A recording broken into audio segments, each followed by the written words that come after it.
You are tuned in to the Nonprofit Chatter, brought to you by Nonprofit Pro with our friends at Pursuant. New T and Taylor Shanklin are getting real and sitting down with nonprofit leaders to chatter about issues affecting nonprofits today. Be sure to subscribe to us in your favorite podcast app so that you don't miss these conversations with your nonprofit peers. And check us out on the web at nonprofitpro.com/podcast/nonprofit-chatter.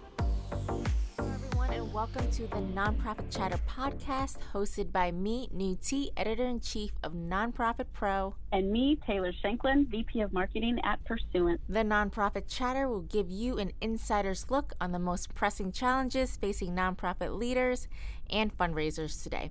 And we're going to talk about how nonprofits can overcome those challenges.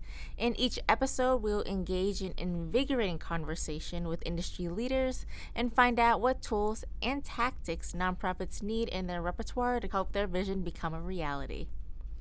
So in episode number 16 of the Nonprofit Chatter, we're going to talk about setting the stage to give donors a positive digital experience. In this episode, we are joined by Sue Citro, Chief Experience Officer at Best Friends Animal Society, and Whitney Norman, Director of Client Solutions at Pursuant. Hey, Sue and Whitney, Taylor here. Thanks so much for joining us on this Nonprofit Chatter. I can't believe we've been doing this for 16 episodes now. I mean, I feel like this is some sweet 16 episodes. This is pretty cool. I know. It's been an amazing ride, and it's gone by really fast. It has. It's been a lot of fun.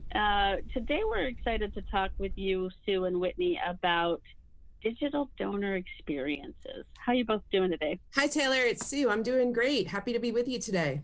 Well, hey there, Taylor. Hey, Neil. Thank you both for having us. Excited to be a part of the conversation. Yeah. All right.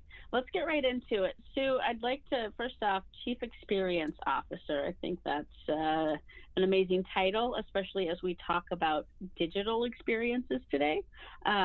So can you tell us a little bit more about Best Friends and what you guys are doing there, just to give our listeners a little bit of a background on your organization? Sure. The mission of Best Friends Animal Society is to bring about a time when there are no more homeless pets. And we do this by helping to end the killing in America's shelters through building community programs, through partnerships with rescues and shelters, working nationally across the country. And my role as Chief Experience Officer is to bring together all of our front-facing functions, from people visiting the Best Friends Sanctuary in Kanab, Utah, staying at some of our lodging that's there, or a new, the most pet-friendly hotel, we believe, that's there now, the Roadhouse, to everything with our donors, our adopters, visitors, and volunteers in our life-saving centers. So how we can make sure that those experiences are able to help people connect with their passion of helping animals and help us get to the point where by 2025, we take the country no kill. I love it. Well, Whitney and I, we're both big animal lovers, and we're both big digital experience lovers. So all of this is coming together very well today. So let's get right into it. Let's talk about how to create positive online experiences. It is increasingly more and more important for organizations in this age of just total digital transformation right now that we're in. For people who are listening that might be thinking well, what is a good digital experience? What does that entail? And why should my organization care so much about it now? Sue, what would you have, what kind of advice would you have for those people who are sitting here listening to this and thinking about how they can create a good digital experience? Sure. Well, I think most people nowadays, we all live on our phones, whether we mean to or not. And I think it's important to not think of digital experiences as something, totally different. It's just part of our everyday life now. We live on our phones, we turn and talk to people in real life, we go back and text, and that's really what I think is some of the beauty of how the digital and mobile and social channels can help your brand, help your nonprofit, help the mission that people are connecting with, that your organization has, be there in different parts of someone's day and someone's life. And what we do is try to think about what it is that the digital channel can bring to a person's experience with Best Friends, whether they're a donor, an adopter, a visitor, how we can help there be more self-service. So if we're not there or it's the middle of the night, someone can do what it is they're trying to do. Maybe they're trying to donate, maybe they're trying to figure out when they can come to the sanctuary and go on a tour. And that we're trying to figure out ways we can better communicate the impact that all of our supporters are helping us have and feel like they're part of the work that we're doing. And I think those are two things the digital channel really lends itself so well to organizations to help provide to their supporters. Yeah, I think what I would add to that, and one thing I really appreciate that you called out, Sue, is that you all are doing a really great job of meeting people where they are. When you talk about self-service, I mean, the true benefit of this digital transformation and the age of the space that we live in right now is this sense of convenience and ease. And I think oftentimes the age of digital transformation can feel really intimidating for a lot of organizations because candidly, donors expect their digital philanthropic experience to kind of keep pace with the trends they're seeing on the consumer side, right? So anticipating their needs and surprising and delighting whenever we can. So for a lot of organizations, it's, how do we match what the Amazon gorilla is doing? It's so incredible. But I think in kind of the simplest terms, what sets this experience apart for our organization is that the digital experience in the consumer space is really interactional. It's a transaction. It's kind of a one-time thing. Whereas in our world, that digital donor experience is kind of the sum of all interactions that a person has with your organization, whether it's email or rich video content or social media or ads, your website, branded or non-branded search, social listening, whatever that is, it's an opportunity to engage in what feels like a more personal way. And so I think one thing, just to kind of echo what Sue said, to think about in creating that digital experience is obviously a sense of continuity and cohesion across all of your channels, but more importantly, ensure that you're creating seamless pathways to giving and engagement. So that point of connection is really, really easy to attain for your donors, regardless of the channel or entry point that they have.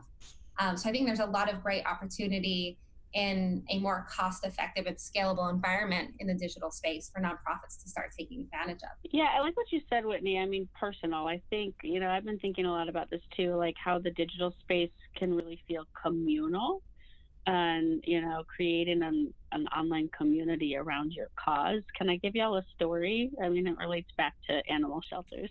I adopted a dog in December. He's a beagle, Sue, and he's an escape artist. Apparently beagles are escape artists, and I didn't know this. And he gets out, and it was funny, the animal shelter in my area where we adopted him from is active in a local Facebook group that helps to, find lost pets and get them back to their owners. And so I didn't even know about this group, but they were connected in that group, in that Facebook group. So he gets out, somebody picks him up, posts a picture of him to this group, and someone at the shelter sees it and says, "Oh, hey, that's Louie." And then they called me. And so it was an interesting story when I think about the kind of work that I do in my, work day, and then think about nonprofits and how we actually really engage in these digital channels. And it was one where it kind of came full circle, where just having this community of digital engagement helped me find my dog. Very cool. I love so that. Anyhow, just a little personal story. Well, I love hearing about your beagle. He sounds adorable. And I think that's such a great story because you're messing with the digital space as well as the real life space, right? Of your dog in real life got out of your yard.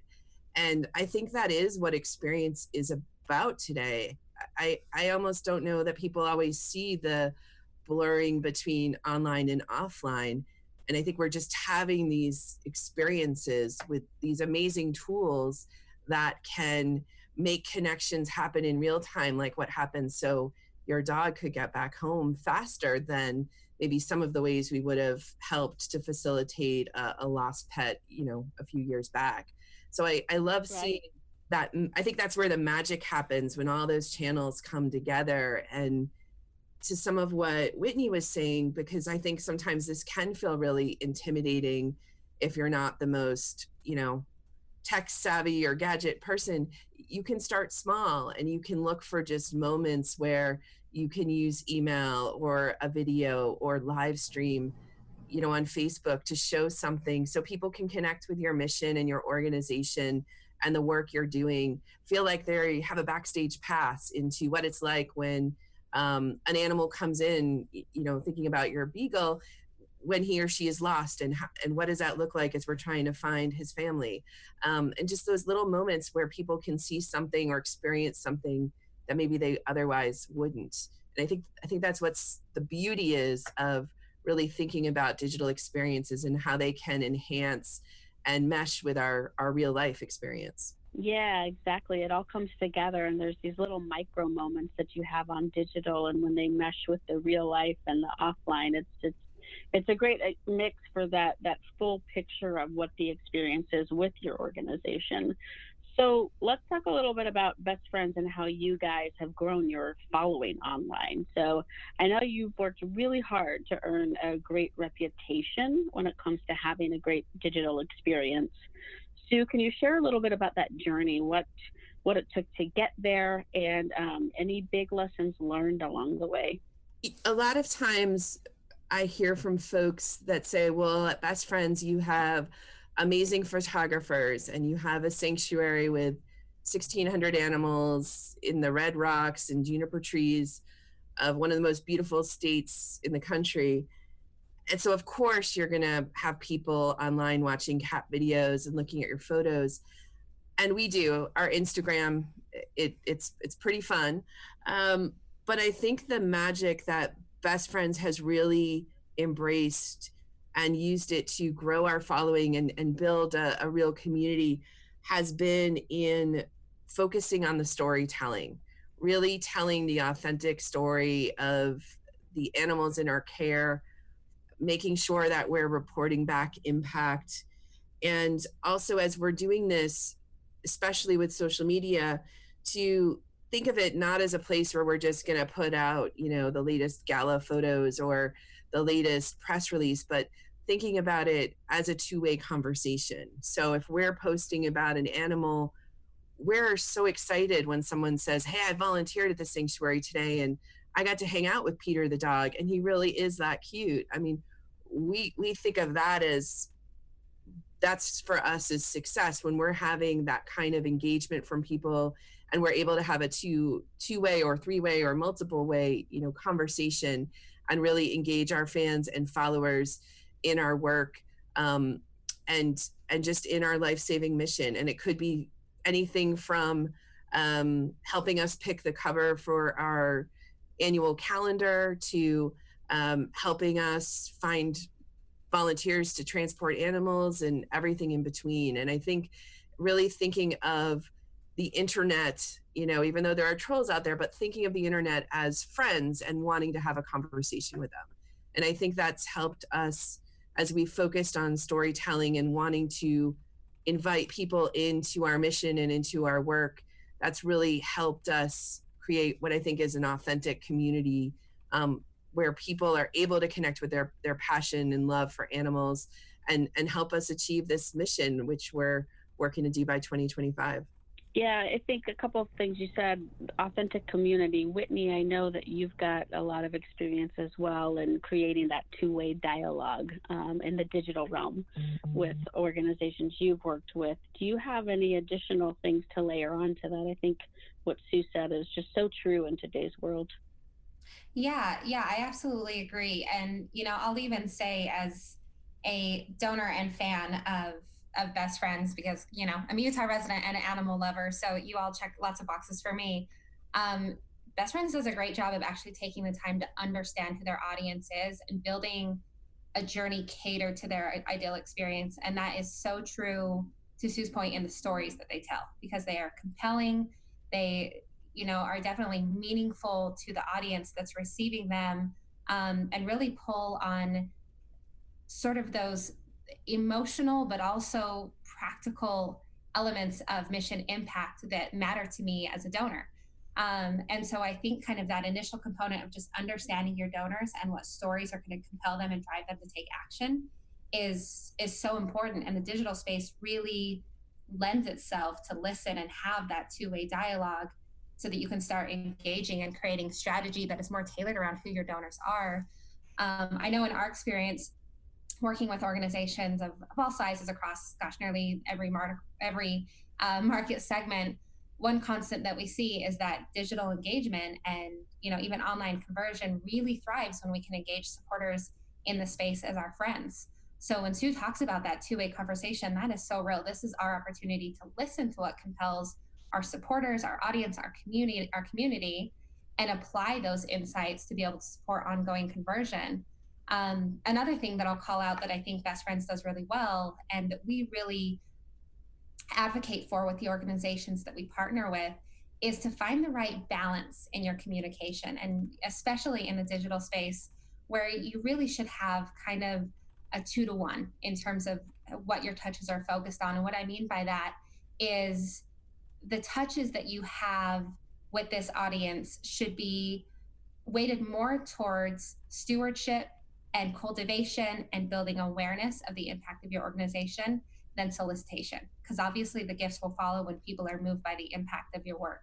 So start to think about the balance that you strike in terms of the cadence of your communication, and how much is geared towards cultivating and stewarding versus actual ask, so that an individual's digital journey and experience is just as focused, if not more, on building that relationship with you as it is on giving, because those things will follow. So what does a nonprofit do who listens to all of this and is thinking, that's great, but I feel completely lost?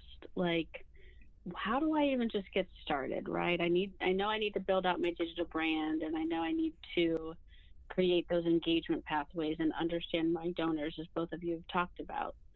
Sue, how would you recommend someone get started? What should they focus on first?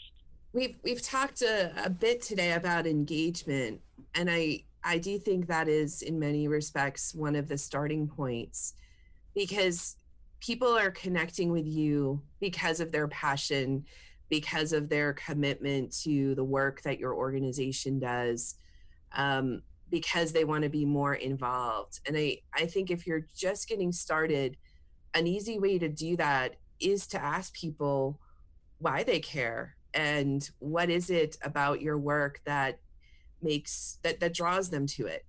And I think as you get people telling you their stories and engaging that way, you start to see things, you start to generate additional stories and content ideas. So that work of, oh my gosh, I'm going to have to keep a blog going, or how do I keep the Instagram feed fresh? You start to be able to have the voice of your community and your supporters as part of that. And I think you also start to see where you can focus, what impact you can demonstrate that might be the most compelling or help you grow faster. So we think a lot about engagement because we're doing this work with all of our supporters and donors and visitors and volunteers and advocates, and their voices are part of that chorus that, inspire us and keep us going every day. And digital just lends itself so well for you to start having more voices in your work. And I think as you collect those stories and think about additional ways to engage your supporters, you'll start to find a path forward to build out that digital channel or program or whatever it might be that you're wrestling with a little bit. Yeah, what I love about what you just said, Sue, is too really thinking about the strong stories and resources that you already have available to you that you're building from. I think, oftentimes the first thing I'll say to someone who's just getting started is, you don't have to do it all. Don't try to do it all. There are so many channels and platforms out there, and we see folks wanting to have, a really strong voice on Facebook and Instagram and Twitter and blogs and all these noisy platforms that can be out there. And oftentimes you spread yourself thin, and instead of being able to really be really, really impactful and dig in deep and one or two of those channels, you're kind of just skimming the surface on 9 or 10 of them. So, don't try to do it all, especially not right out of the gate. Follow what Sue is saying and really identify where you have some of those strong stories and amplifiers and ambassadors of your mission that you could really equip to be, your amplifiers in the digital space, and be able to grow from there. I think obviously what we're talking about in terms of engagement is that experience is the most powerful catalyst for action and for change. And nowhere is that more apparent than in the digital space. And so by first listening and understanding your donors, that can inform what their desired experience is going to be as your audience. And so, I would consider sort of gradually testing into some of those strategies. Consider smaller digital campaigns with maybe a listening component. So whether that's a survey where you can get to know your folks a little bit better in the digital space, you can do some interactive social listening. For those that may not be aware, when you do interactive social listening, you get to create some awareness around organic conversations taking place in the social channels to inform some strategy. Other things to consider could be really navigating some of your accessible influencers. So those who are already supporting you, who are warm and close to you, start identifying individuals with kind of within your community who already have extensive networks and audience reach and are already naturally talking about your organization. And you can equip them to help be your ambassadors and help amplify your sort of digital brand and your digital voice. So all that to say, really start with your internal strengths and resources and hone in and focus on the right immediate opportunities for your organization to be able to sort of gradually move into the digital space. Yeah, I love that. I mean, you're so right. Don't try to bite it all off in one, big bite at the beginning. You do have to just start small, start realistic, and think through where maybe your greatest audience is on those channels, and start with one and then iterate and try a little bit more. Yeah, Taylor, I definitely agree. And Whitney and Sue, you brought up such great points. Starting small is definitely the way to go. Looking at the data, seeing where your donors are, starting with, the first channel. And then once you get the hang of that, you gradually add the next. And I think that is the best advice you could give to nonprofits who are just trying to branch out and start thinking about digital donor experiences. And so we talked about a lot today, but I wanted to take a second here and point out some really key things that I heard throughout the conversation that really stood out to me. In the beginning, we talked about, what the digital experience is. And Sue, you really highlighted it in a very cohesive way, which is when you think about the digital experience for donors, you want it to do two things. You think about what that digital experience brings to donors. What's the value that it's giving them? And it also gives the nonprofit a better way to communicate its impact with donors. So you're kind of opening up the dialogue and meeting people where they are. And in today's world, it's online. And then you went into, the social media aspect of it. And typically when we're on social media, it's getting a bad rap because it's a lot of people just showing off what they have. But I think for nonprofits, it presents a unique opportunity to not just brag about what you're doing or how much you raised, but using it as a two-way dialogue with supporters and building an authentic community. And I love the way you kind of frame that. And finally, Whitney, you said something really excellent a little while ago about finding the right balance in communications. And you recommended doing a 2-to-1, weighted on more toward cultivation and stewardship versus just having it all solicitation, because I think that might turn donors off if it's all solicitations, and you want it to be more cultivating donors and building relationships and engaging donors, and then the donations will follow after. So really awesome stuff. I love it. So that about wraps it up for today's episode. I want to thank our listeners for listening on today's episode.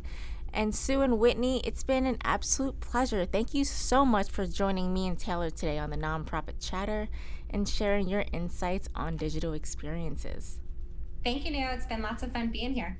Yes, been great discussion. Nice connecting with everybody today. Yeah, thanks, y'all. So on behalf of Nonprofit Pro and Pursuant, We will see you on the next episode of the Nonprofit Chatter. Have a great day.